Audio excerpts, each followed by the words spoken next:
Hi guys, welcome to another episode of Living Life, a Life You. I am your host, Dr. Veronica Garcia, and today we are joined by a very essential piece of the student experience and that transition from going from student to alumni to professional and everything in between. Samantha Clark, hi, how are you doing today? I am doing very well today. Thank you for having me on this podcast. I'm excited to have you. Yes. So talk to us about your role at the university right now. Right. So I have just been named, as of November, the Director of Career Services.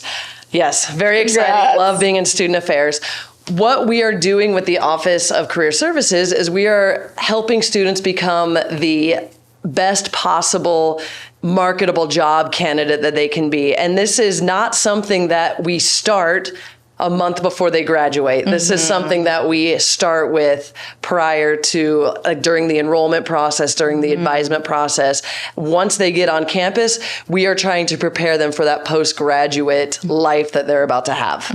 Exactly. And it's so essential. It's so important. That's the reason why we go to college, is to become professionals and make, bring money home so that you can live and you can experience life, period. That's just how the world works. Exactly. Yes. We have awesome. A huge responsibility to our students to get them prepared for that life. And what are some of those, events, things that the department is doing right now for the students, whether they are in first year and second year, before we go to the last ones? Right. So first year, we really try to capture the students' values, interests, and skill sets. What are you interested in? And we kind of do that through assessments, strength finders, Myers-Briggs, Focus 2, and just simple conversations with the students. What are you interested? What do you really know? Because they don't know. They've had this experience through high school where they've been able to dip their fingers in a lot of different things, but now it's a time to start honing in on what you're really interested in, what you're good at, and where you can grow from. So that first year is really critical, because then we start talking to advisement and the academic coaches about the classes and the courses that they're going to be very successful in. And all of this leads into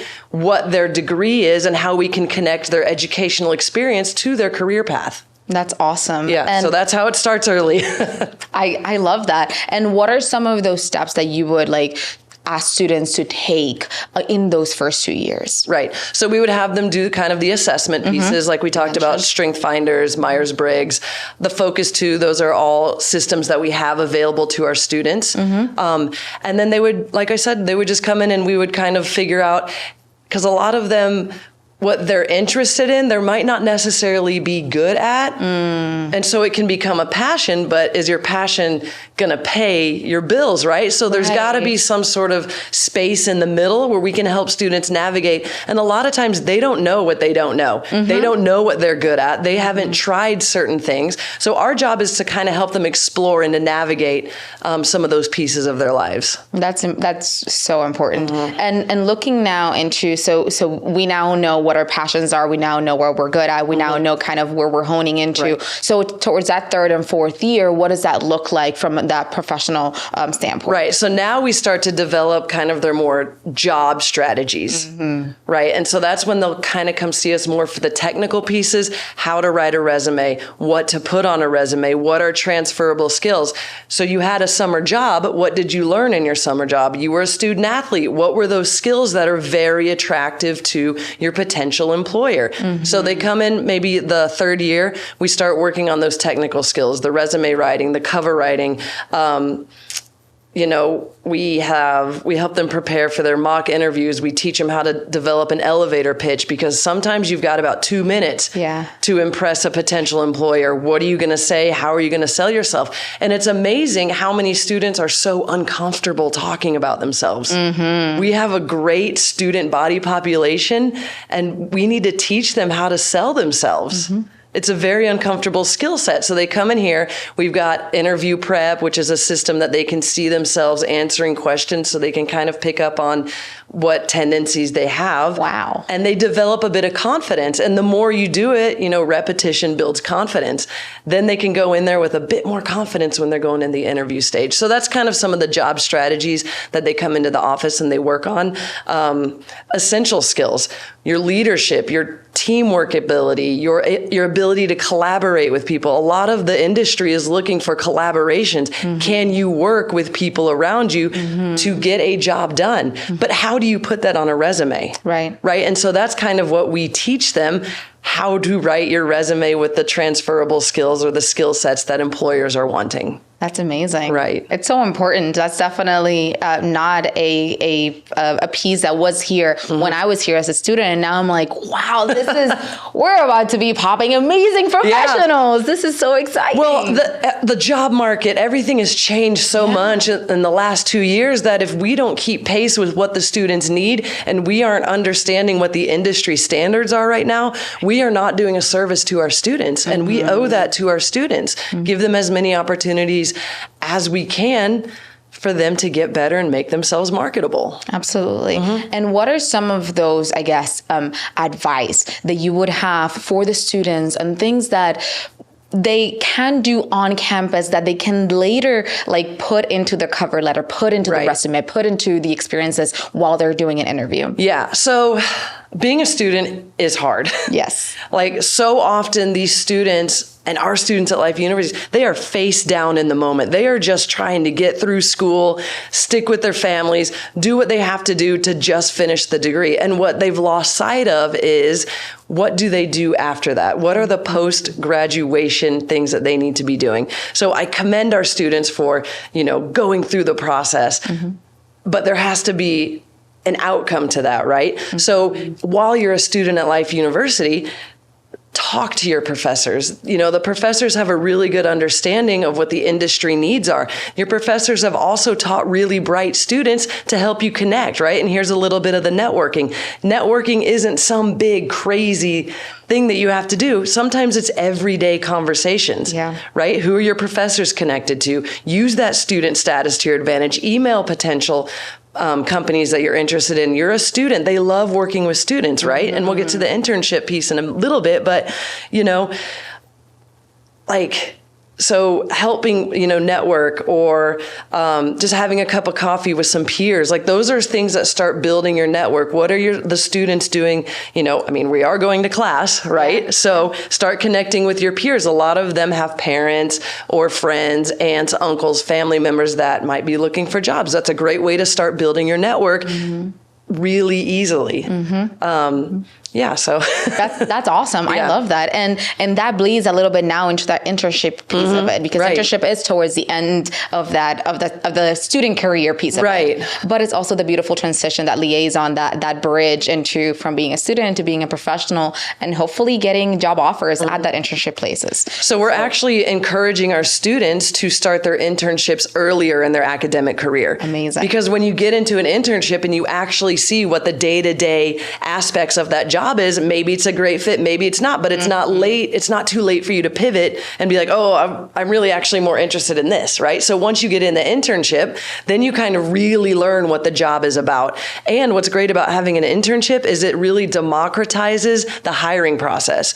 So student populations that are historically underrepresented in job markets, having an internship and the experience underneath your belt really helps promote those into the job place. Just think about it. You've had an internship for a year, 2 years with a company, and they've got a job opening, and you've done a really great job at that internship. That's an opportunity right away to get a job. Absolutely. And what's great is we have a co-curricular internship program. So if students go onto their Blackboard and they'll see Internship 101, we have several companies that we've created internships with that are already vetted through the school, ready to go.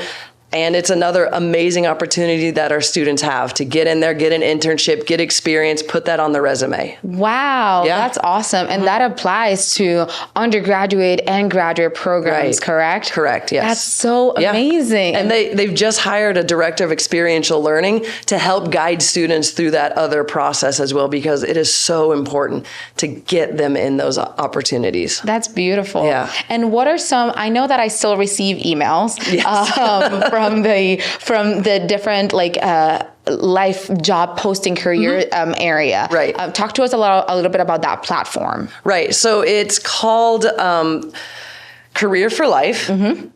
We are actually in an amazing transition period to where we are bringing in Handshake to campus, which is going to be a job posting board. And it also will connect us with the alumni at the university. And then who's in what jobs. I mean, it is the gold standard of this process for students. So that should go live in July. Oh, it's coming up. Yeah, it's coming. It is coming. Nice. Yeah, so that's another opportunity for our students connect, find jobs.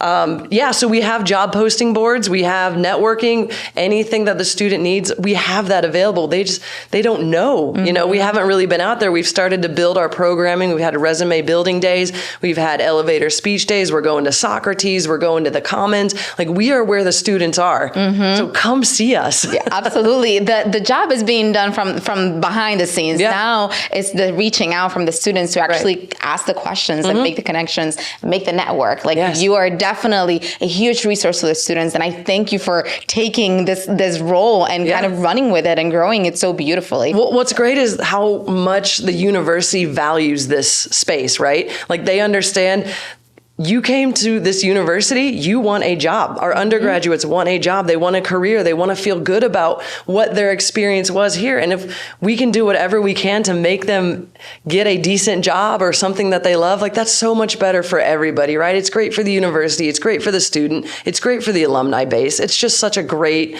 thing for the university, right? And they really cherish it. I love that. I'm so excited. I'm so excited for the experience. I'm so excited for what's going to bring. I'm so excited for the next few years, that alumni, the new set of alumni that come in and kind of give feedback on all the different changes that are happening, because they're all positive changes from what I'm hearing. Right. So thank you so much. Is there anything else you would like to share for the student base? Yeah, I would just say, please come see us early. That way we can help you through the process. We can get you connected.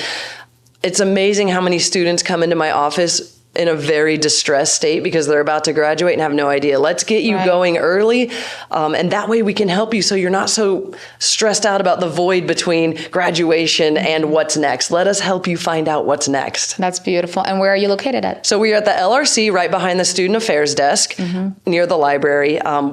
We've got cards there. We've got resources there. We have sample resumes. We've got everything that you need right there. That's awesome. Yeah. That's awesome, Samantha. Thank you so much for being here today. Thank you so much for sharing your experience and for, taking, like I said, this and spearing ahead with it, because I commend you. It's definitely a lot of moving pieces, but you seem to be gracefully going through all of them. No, it's a joy, and it's so great when you feel like the university's backing on it, and the students. We just had our first undergraduate career fair. We've never held one on campus before. Wow. Students showed up in droves. We had over 150 students show up. The feedback is they want more, they want more, they want more. And so, you prove that you want, like, we will deliver it. So we will have undergraduate fairs fall and spring now. Amazing. Yeah, we are bringing the opportunities to the students. That's exciting. Well, thank you so much. I hope you have a beautiful rest of your quarter. Good luck with the transition. Yes, thank you. And I'm so excited for the new platform coming in the summer quarter. You've been amazing. I hope that you have a beautiful rest of your weekend. Awesome quarter. Yes. And thank you again. Thank you very much for having me. Alrighty, guys. We'll see you on the next episode of Living Life, a Life View. Have a beautiful day. Bye-bye.